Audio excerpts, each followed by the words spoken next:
नमस्कार दोस्तों, वीडियो को लाइक कीजिए, चैनल को सब्सक्राइब कीजिए और बेल आइकन दबा लीजिए ताकि हमारी हर वीडियो की नोटिफिकेशन सबसे पहले आपको मिल सके।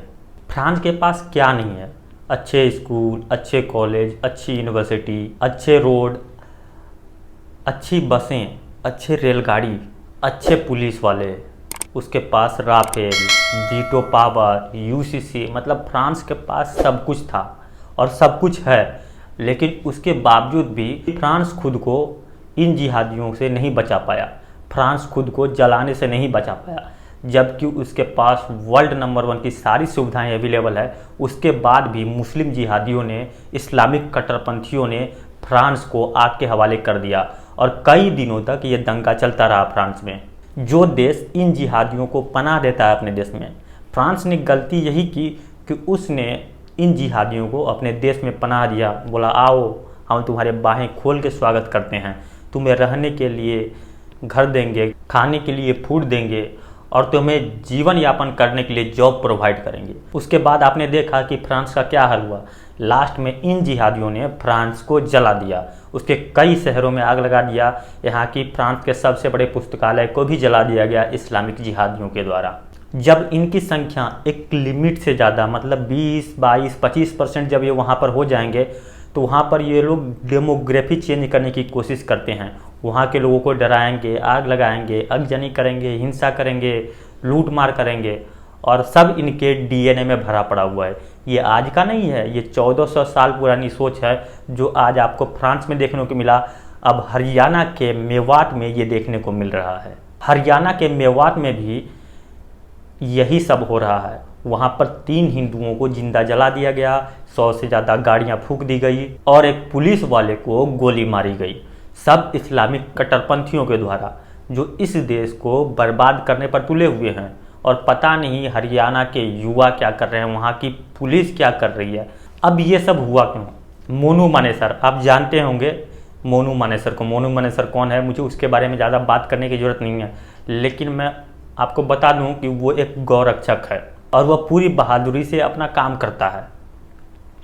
मोनू मानेसर ने एक वीडियो डाला कि मैं मेवात आ रहा हूँ और वहाँ का जो यात्रा निकलेगा, हिंदुओं का प्रोसेसन निकलेगा, उसमें वो शामिल होगा। लेकिन वो किसी कारणवश उस यात्रा में शामिल नहीं हो पाया। जब ये वीडियो मुस्लिम कट्टरपंथियों तक पहुँचा तो उन लोगों ने पहले से ही व्यवस्था करके रखी थी कि जैसे ही मोनू मानेसर आएगा वहाँ पर उसे मार दिया जाएगा। मुस्लिमों ने दंगा फैलाने का व्यवस्था पहले से किया हुआ था, पत्थर अपने घरों पर जमा किए थे, गैस सिलेंडर तक आपको वीडियोज में, वायरल वीडियो में आपको देखने को मिल जाएगा कि गैस सिलेंडर आगजनी करने के लिए, मतलब तमाम तरह की चीज़ें, असला बारूद सब व्यवस्था करके रखा था कि कैसे हिंदुओं पर अटैक करना है। मतलब हिंदुओं को मारने की पूरी प्लानिंग की गई थी हरियाणा के मेवात में कि जैसे ही वो इस इलाके से गुजरेंगे उन पर हमला कर दिया जाएगा। मोनू मानेसर तो सम्मिलित नहीं हो पाया इस यात्रा में, लेकिन वो इस्लामिक कट्टरपंथी अपने योजना के तहत जब हिंदुओं का प्रोसेसन उस रोड से गुजर रहा था तो उन लोगों ने हमला कर दिया हिंदुओं के प्रोसेसन पर, आगजनी की गई, हजारों लोग मंदिरों में फंस गए और मंदिरों को चारों तरफ से इस्लामिक कट्टरपंथियों ने घेर लिया था। पुलिस और सेना के जवानों ने मिलकर हिंदुओं को बचाया। बहुत बड़ी संख्या में, हजारों की संख्या में यहाँ पर फंसे थे। पुलिस लगातार एक सर्कल तीनों तरफ से बनाए हुए है। पुलिस यहाँ पर लोगों को निकाल रही है और ये देखिए, एक ये तस्वीर है जो यहाँ पर महिलाएं जो हैं वो पुलिस को कहीं ना कहीं धन्यवाद ज्ञापित कर रही हैं कि किस तरीके से पिछले 5 घंटे के संघर्ष के बाद यहाँ पर लोगों को निकाला गया है। इस समय ये तस्वीरें हैं एडीजी जो ममता सिंह है वो खुद बाहर आ रही हैं क्योंकि वो खुद प्रशासन के साथ वो यहाँ पर गई थी अंदर लोगों को रेस्क्यू करने के लिए। मंदिर में बच्चे फंसे हुए थे, जवान फंसे हुए थे, बूढ़े लोग फंसे हुए थे, औरतें फंसी हुई थी और चारों बगल से जिहादी अपना नंगा नाच कर रहे थे।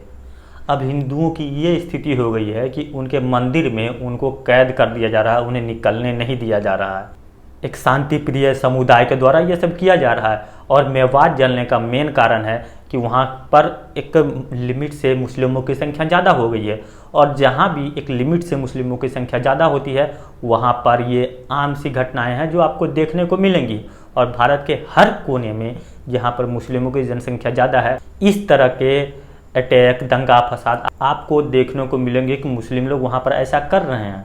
हिंदू सहिष्णु बनते बनते इतना सहिष्णु बन गया कि आज वो इतना कायर हो चुका है कि वो खुद की रक्षा भी नहीं कर रहा है।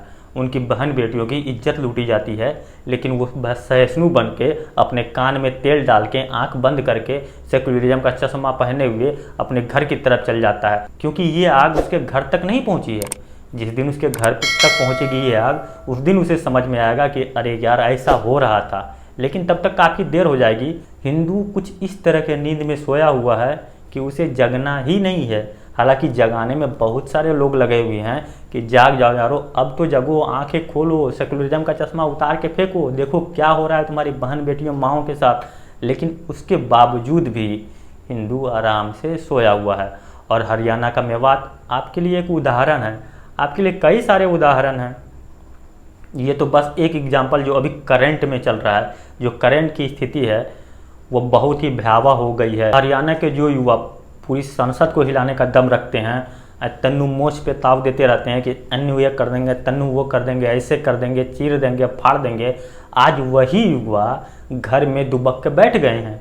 उनके हरियाणा में जो जाट, कभी गुज्जर, कभी कुछ और बनता है, वो लोग बस जाट गुज्जर बनने में रह गए, हिंदू तो बन नहीं पाए। हिंदू बनते तो शायद ऐसा नहीं होता।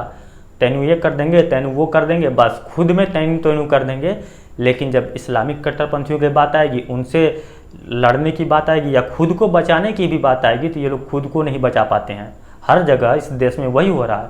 सहिष्णु होते होते हिंदू कायर हो गया है, ये एक सच्चाई है। हिंदुओं को समझना पड़ेगा कि जैसे एक बार गुजरात में 59 कार सेवकों को जिंदा जलाने के बाद जो गुजरात में दंगा हुआ था, वो फिर से आपको दोहराना पड़ेगा, क्योंकि आपको अपनी इज्जत, आबरू, अपने परिवारों की रक्षा करनी है, अपने लोगों की रक्षा करनी है। उसके लिए आपको तो सेल्फ डिफेंस करना ही पड़ेगा ना। आप भले ही उनको मत मारो, लेकिन खुद के बचाव में तो कुछ करोगे, या ऐसे ही पड़े रहोगे। आओ भाई, अब कोई तुम्हारे बच्चे को काट दे रहा है, उसके बाद तुम रो रहे हो, अरे उसने मेरे बच्चे को काट दिया। बस रोना धोना हिंदुओं का लगा हुआ है। जब तक गुजरात जैसा फिर से एक बार इस देश में नहीं दोहराया जाएगा, तब तक इन लोगों को शांत नहीं किया जा सकता।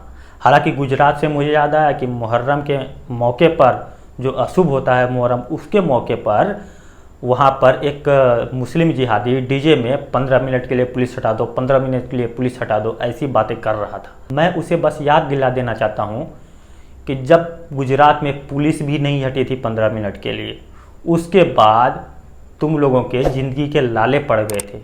और जब हिंदू ये सोच लेंगे कि भाई बस तुम्हारा काम ख़त्म करना है, तो हिंदुओं को पुलिस हटाने की भी ज़रूरत नहीं है। वो 15 मिनट भी काफ़ी है हिंदुओं के लिए, 15 मिनट लगेंगे भी नहीं। इसलिए अपनी औकात से बाहर मत निकलो। हिंदुओं को एक बार फिर से दिल्ली में जिस प्रकार का दंगा हुआ था वो दोहराना पड़ेगा। आपको ये दिखाना पड़ेगा कि आप कायर नहीं हैं, आप अपनी रक्षा कर सकते हैं, चाहे वो किसी टाइप के जिहादी हों। आपने इतने 100 साल गुलामी सही है, उसके बावजूद हिंदुओं को कोई मिटा नहीं पाया, तो अब क्यों मिट रहे हो? आपको गुजरात जैसा कोई एग्जाम्पल सेट करना पड़ेगा, ताकि लोगों को लगे कि हिंदू जग रहा है, सोया नहीं है। एक बार हिंदुओं का नींद टूटा तो गुजरात में क्या हुआ सबको पता है, उसके बाद दिल्ली दंगों में क्या हुआ सबको पता है। ये किसी से छुपा नहीं है। आपको नींद से जगने की ज़रूरत है और उन लोगों को जवाब देने की ज़रूरत है। आपके बहन बेटियों की इज्जत के साथ खेल रहे हैं, आपकी संपत्ति को जला रहे हैं। अब हम आते हैं सुप्रीम कोर्ट की तरफ। मणिपुर की सुनवाई, जो मणिपुर में जो हुआ उसकी सुनवाई सुप्रीम कोर्ट में चल रही थी। सुप्रीम कोर्ट में ये बातें चल रही थी कि मणिपुर में क्या क्या हुआ, कैसे कैसे हुआ। तो एक पक्ष है, उसने ये कहा CJI को कि मणिपुर में जो हो रहा है वो ठीक है, वहाँ पर तो सुनवाई चल ही रही है, लेकिन पश्चिम बंगाल और राजस्थान में भी महिलाओं के खिलाफ इस तरह के अपराध हो रहे हैं और बड़े पैमाने पर हो रहे हैं। वो कोर्ट से अनुरोध करता है कि जैसे आपने मणिपुर पर खुद से संज्ञान लिया, उसी तरह आप वेस्ट बंगाल, राजस्थान पर भी संज्ञान लें। अब ये बात CJI को बुरा लग जाता है कि भाई तुम मुझे बताने वाले कौन हो कि मैं मणिपुर पर संज्ञान लूँ या वेस्ट बंगाल पे लूँ या फिर राजस्थान पे लूँ। तो उनका उत्तर कुछ इस प्रकार का था कि मणिपुर की घटनाओं से राजस्थान और बंगाल की घटना दिखाकर मणिपुर की घटना को ढका नहीं जा सकता है। बात तो सही CJI ने कही कि मणिपुर में जो हुआ वो तो गलत ही हुआ, राजस्थान और बंगाल में भी जो हुआ वो गलत हो रहा है, लेकिन दोनों की कोई बराबरी नहीं है। वो ठीक है, वहाँ तक सीजीआई ने जो कहा वो ठीक है, लेकिन उसके बाद कहा कि आप पॉइंट पर रहिए, मणिपुर के मुद्दे की बात कीजिए। उनका ये कहना था कि मैं खुद से वेस्ट बंगाल और राजस्थान ये सब जो जगह हो रही है मैं उसको नहीं देखने वाला, मैं सिर्फ मणिपुर पे जो हो रहा है मणिपुर पे ही चर्चा कीजिए। उधर की चीज़ों से इस चीज़ को ढका नहीं जा सकता। मतलब दोनों तरफ क्राइम हुआ है तो किसी एक क्राइम को दिखाकर दूसरे क्राइम को दिखाकर ये बराबर भी तो नहीं किया जा सकता। यह बात सही है, लेकिन आपको जब एक आप देश के सर्वोच्च संवैधानिक पद पर बैठे हुए हैं तो आप दोनों खबरों को अलग अलग तरीक़ा से देखते हैं। मणिपुर को यहाँ पर रखकर आप देखते हैं तो वहीं राजस्थान और बंगाल को यहाँ पर रखकर क्यों देखें, और सिर्फ मणिपुर पे ही क्यों चर्चा हो। राजस्थान और बंगाल में क्या औरतें नहीं हैं, या सिर्फ जो मणिपुर में हुआ वो भी कुकी ईसाइयों की जो म्यांमार से आए हुए हैं उन्हीं की औरतें सिर्फ औरतें हैं। मैतई हिंदुओं के साथ वहाँ पर कितने अपराध किए, 100 से ज़्यादा मैतई हिंदू लापता हैं, लेकिन आपको क्या पड़ी है कुकी ईसाइयों की। आपको मैतई हिंदुओं का दर्द नहीं दिखता, आपके लिए औरतें बस मणिपुर की कुकी ईसाइयाँ हैं। बाकी राजस्थान में जो हो रहा है, बंगाल में जो हो रहा है, वहाँ की औरतें आपके लिए औरतें नहीं हैं। वो बात आपके लिए मायने भी नहीं रखती कि वहाँ पर क्या हो रहा है, क्योंकि आप भी एक एजेंडे के तहत काम कर रहे हैं। आपने एक एजेंडा, एक नैरेटिव सेट करके रखा है कि मुझे इन सब चीज़ों पर बोलना है, इन सब चीज़ों पर नहीं बोलना। इसलिए कोर्ट की न्यायिक प्रक्रिया पर भी सवाल उठाए जाते हैं।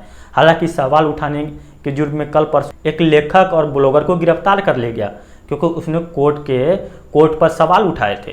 कोर्ट भी सेलेक्टिव न्याय कर रहा है, चूज एंड पिक वाला सिस्टम है कोर्ट में भी कि मैं इस मामले को चूज एंड पिक करता हूँ, ये हमारे एजेंडे में, हमारे नैरेटिव में, हमारे प्रोपगेंडे में फिट बैठता है, बंगाल का मामला फिट नहीं बैठता है। तो मतलब जो उनके प्रोपगेंडे नैरेटिव में फिट बैठेगा कोर्ट में भी आज वही हो रहा है। भले ही सरकार किसी की हो, लेकिन सिस्टम उन्हीं का है और उन्हीं के इशारे पर ये काम कर रहा है। देखिए जज साहब ये मानने के लिए भी तैयार नहीं हैं कि बंगाल और राजस्थान में महिलाएं नहीं हैं, वहाँ पर महिलाएं पैदा ही नहीं होती हैं, वहाँ पर महिला हिंसा होती ही नहीं है। आप किसी भी मामला को बराबर नहीं कर सकते, या किसी मामले को दिखा करके यहाँ पर इस राज्य में ज़्यादा हिंसा हो रही है, इस राज्य में भी ज़्यादा हिंसा हो रही है, तो दोनों को ढक दिया जाए, वो तो गलत है ही, आप उसे ढक नहीं सकते।